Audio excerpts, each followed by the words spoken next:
Okay, it's week 23. It's the results show, Barclays Premier League. And we all got started this weekend at Molineux, Wolves entertaining Leicester. And it was a fantastic match. I watched it online. Both teams were full of attacking flair. Both teams were going for the win. There was some top class Premier League action on display. Team news: Puel left Maddison on the bench, which was a little bit of a surprise. Wolves were at full strength, although their captain Doherty was on the bench. Anyway, quick start, 2 minutes. Neves blasted a shot from 30 yards that Schmeichel had to be sharp with, and he tipped it over. A minute later, and another sharp attack down the right, and Jota arriving in the centre was far too quick for defender Simpson, and it was in the back of the net, and Wolves were 1 up. Leicester responded. Patricio made a right mess of it in his 6-yard area as Vardy snatched the ball from him, and Wolves did manage to clear to hide the keeper's blushes. Wolves, though, were definitely on the front foot. On 12 minutes, Bennett headed in from a corner, and he was way above Maguire. Schmeichel had no chance, and so that was Wolves 2 up. Leicester tried to up the tempo. They had a couple of attacking runs, but no reward. Gray's shot on 17 minutes was pushed wide by Patricio. More positive play from the Foxes as Gray and Pereira continued to look sharp. And then on 26 minutes, Jota had a golden chance to make it 3, evading his marker, but his header went straight into Schmeichel's arms. It was becoming an attacking feast, end-to-end stuff. And then 39 minutes, Jimenez tested Schmeichel again, whose long leg steered the ball away. Leicester's defence looked very shaky every time Wolves were in or near the penalty box. So anyway, we got to the half-time break 2-0. Puel must have given his side a real rollicking at the break, because out they came, and within a minute they were on the attack. Great through pass from Vardy to Gray, who beat the defender and hit the left corner of the net. Fabricio had no chance, and Leicester had pulled it back to 2-1. 48 minutes, Wolves were sloppy again, another break, and Barnes on the left forced Patricio to tip the shot over. However, the same player on 50 minutes got a wicked deflection from a shot, and it went in the net, and Leicester had levelled it, and it really was hotting up. Great rewards, I expect, for Puel's halftime talk. So it was 2 each.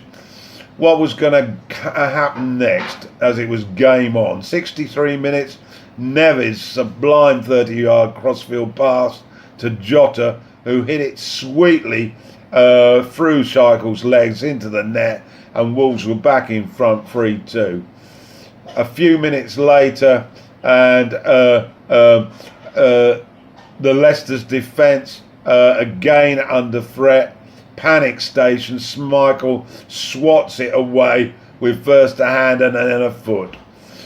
Puel brought on Maddison, and Nino brought on his captain Doherty. Leicester was seeking that equaliser, but Wolves were still looking sharp on the counter. We got to minute 86, and then there was a foul on Mendy. The free kick was headed in at the far post by Morgan, who out-jumped both defenders to get the equaliser. So, 3-3. Still end-to-end stuff. 89 minutes.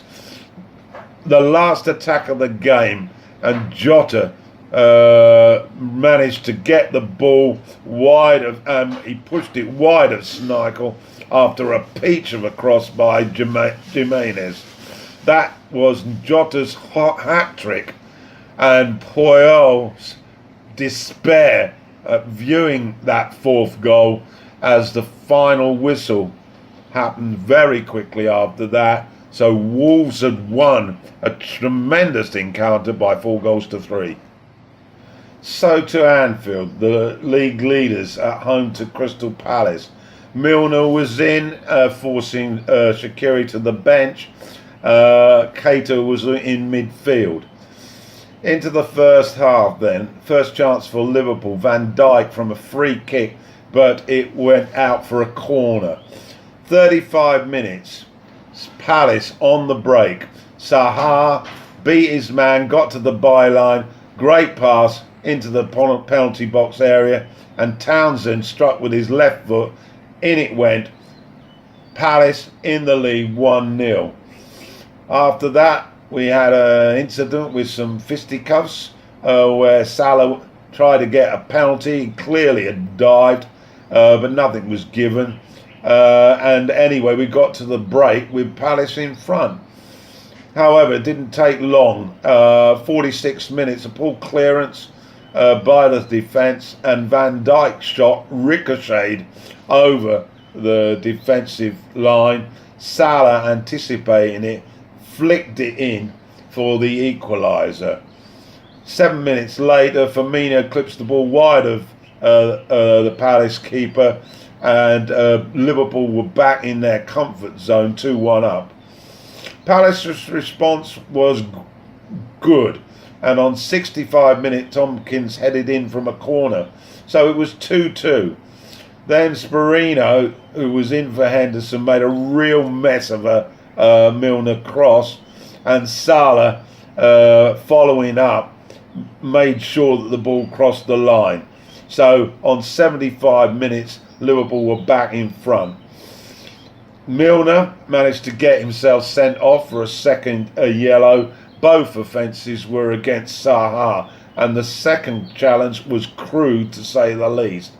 But it didn't matter that much. Palace ran out of ideas, and on 93 minutes, Mane sealed the match for Liverpool with their fourth, and so Liverpool forge ahead at the top, winners by 4-2. Hodgson was a little bit upset with a couple of the goals. Certainly one, Mane's goal, looked like he gathered some control of it after the left back Robertson used an arm. But nevertheless, Liverpool, although they weren't at their best, were too good for Palace. So final score 4-2. So the London derby, Chelsea at the Emirates. Arsenal were basically looking for a bit of form. They've sort of stuttered of late. Chelsea haven't been particularly impressive either, but they've managed to get the results. Hazard was up top as a false nine again. Giroud was on the bench. Ozil was also on the bench for Arsenal. Anyway, let's get started. Early cross from Lacazette, and Aubameyang managed to put it wide. Koscielny had a header that was saved by Kepa. Then on 14 minutes, Lacazette, beautiful swivel inside the box, created a yard of space and hit the roof of the net. 1-0 to the Gunners. 17 minutes, first chance really for Chelsea. Pedro managed to beat the offside trap, but his chip over the keeper went just wide. Then Arsenal took control of this match, and they got their reward on 39 minutes when Koscielny headed in challenged, and so that made it 2-0. Alonso hit a post late on in the first half, but at the break the Gunners were in charge 2-0. The second half, to be honest, was a bit of a disappointment. No, not really any clear-cut efforts. Chelsea were extremely disappointed. They really had nothing up front, and Hazard looked out of sorts trying to be a false number nine. Basically, Arsenal cantered to the winning line. A 2-0 win for them. Problems for Sarri. And in interview, he chose to talk in Italian, and he was pretty critical about his side's mentality. So to Old Trafford, Brighton were the visitors. Brighton beat United in the corresponding fixture back in August, and it began the slide from the Mourinho. But Solskjaer was looking for his seventh in a row. 25 years since the death of Matt Busby, that was recognised at kickoff. Rashford up front still, Lukaku on the bench. And an early chance for Rashford. He had a shot blocked by Duffy as it was heading for the corner. Then Pogba was pulled down by Bong, and he converted on 27 minutes to put the Red Devils 1-up. On 34 minutes, Martial had a good chance, but Button denied him in the Brighton goal. There was a half chance for Murray late on, but he blasted it wide. 42 minutes, a Rashford blockbuster led to a 2-0 advantage for the Gunners. Dallow's pass was picked up by Rashford on the left. He switched the ball from his left to right foot and then blasted it in the top right-hand corner from a tight angle. Terrific strike, 2-0. The second half was disappointing, to say the least. 57 minutes, Martial's effort went just over, and 72 minutes, amazingly, Brighton pulled one back when Gross collected a cross and clipped it in off the bar. United's defence looked like it was sleeping, so it was 2-1. After that, United's defence was never in any trouble, and the 2-1 scoreline to an extent flattered Brighton. But anyway, Solskjaer got his 7th win. United keep pace with Arsenal. St James's Park, Cardiff were the visitors. This was a bit of a relegation battle. 17th Cardiff playing 18th Newcastle. I have to say though, watching the highlights, it became a comfortable stroll in the park for the Magpies. Edridge tipped over an early effort from Perez, but then on 24 minutes, Shah on the right managed to run at the defence. They all backed off him. He ran into the box, and with his left foot, he curled it in the corner. Dreadful defending, really, and they were 1 down. I don't know what the manager would have thought of that. Anyway, comfortable 1-0 advantage for Newcastle by half time, and into the second half, 63rd minute, Shah got his second. He managed to get a final touch after Lascelles flicked on a corner. So that was 2-0 Newcastle. And then as we went into added time, Rondon, racing down the left, set up Perez, who gave Newcastle their third, a comfortable 3-0 win. And Benitez absolutely delighted. So Newcastle the winners by 3-0. So to St Mary's. Everton were the visitors. Southampton's form has picked up since they appointed Hasenhüttl, and they continued their positive approach right from the off. Ings worked Pickford early on, and Redmond also scraped the post. A defender also hit a post with Pickford stranded. And so Everton were lucky to be at level at the break. On 50 minutes, though, finally Ward-Prowse hit a screamer from just outside the box, wide of Pickford, which put Southampton 1 up.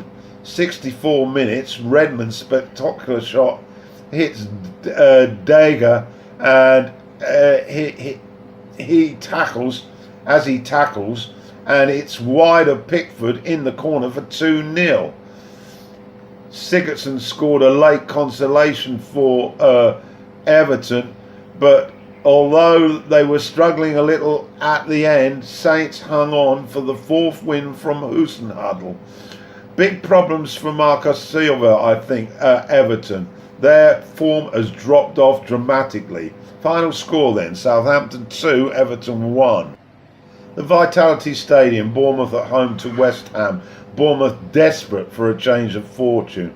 West Ham coming off a good result the week before when they beat Arsenal. Boric was in goal for Begovic for the Cherries, and Carroll was on for Arnautovic.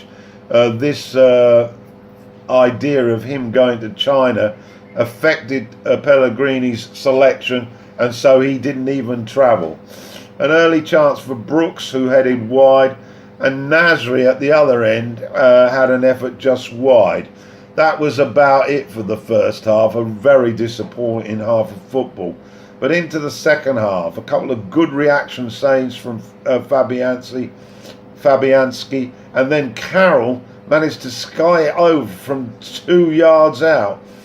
They lived to regret that, because on 53 minutes, a break down the left from Fraser, his cross was blocked, but it fell kindly to Wilson, who hit it on the volley, and it whistled past the keeper. 1-0 the Cherries. Then the same player hit a post. West Ham had little to offer, I must admit, and in added time, King finished off a nice move on the counter to seal the win for Howe, and a 2-0 win for the Cherries. He was absolutely delighted. Pellegrini, very disappointed, had a rather meek, abject performance from the Hammers. Final score then, Bournemouth 2, West Ham 0. Final fixture on Saturday, Burnley's visit to Watford. Burnley, 3 wins in a row, well out of the relegation zone. Watford still tidily in the top half. Heaton was still in goal for Hart on the bench.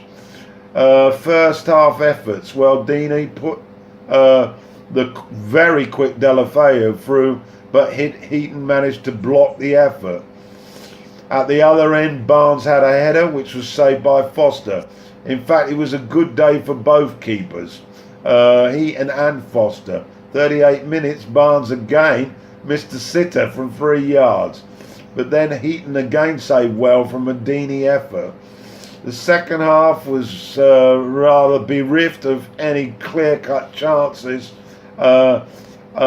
Foster again pushed away a Hendrick effort, and in stoppage time, Wood found the net, but he was offside. So the match was a rather dreary goalless draw.